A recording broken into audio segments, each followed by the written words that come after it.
السلام علیکم، welcome back to my channel. اس مہینے دو چیزوں کا صدقہ کرو، دولت بارش کی طرح آئے گی، ایسا موقع پھر نہیں ملے گا۔ میں سگریٹ تو نہیں پیتا، مگر ایک ماچس اپنی جیب میں ضرور رکھتا ہوں۔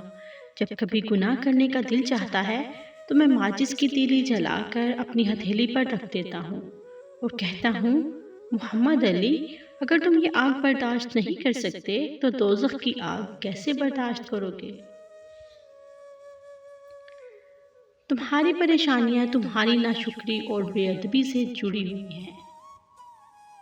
زندگی ایک سکے کی مانند ہے، آپ اسے جس طرح چاہیں خرچ کر سکتے ہیں، لیکن آپ اسے صرف ایک بار خرچ کر سکتے ہیں۔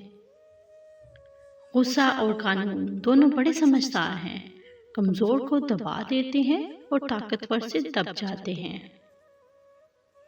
بانو کہتی تھی، ماں بے شک پڑھی لکھی نہ ہو، پر دنیا میں ہر ضروری بات ہم اپنی ماں ہی سے سیکھتے ہیں۔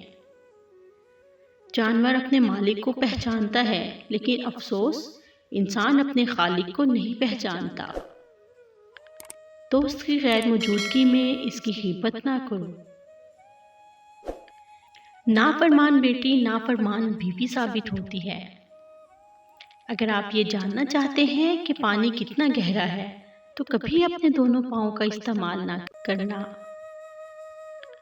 چونکہ میں اپنے دانتوں میں اپنی زبان پر حکمرانی نہیں کر سکتا تو میں دوسروں کی زبان پر حکمرانی کی امید کیسے کر سکتا ہوں؟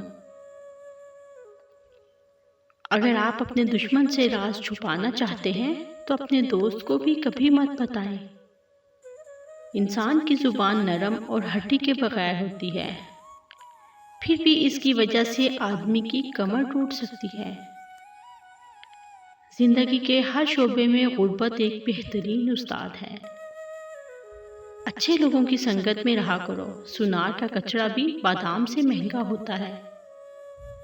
جوان ڈاکٹر اور بوڑھے نائی سے ہمیشہ بچو۔ بڑھاپے میں فرشتہ بننے سے بہتر ہے جوانی میں فرعونیت ہی چھوڑ دیں۔ ایک بے قصور شخص کو قید کرنے کی بجائے 100 مجرموں کو چھوڑ دینا بہتر ہے۔ کامیابی کی کنجی آپ کی گھڑی کے الارم میں ہے۔ دوسروں کو بلا بھلا کہتے وقت کیا آپ اپنے گریبان میں نہیں جھانکتے؟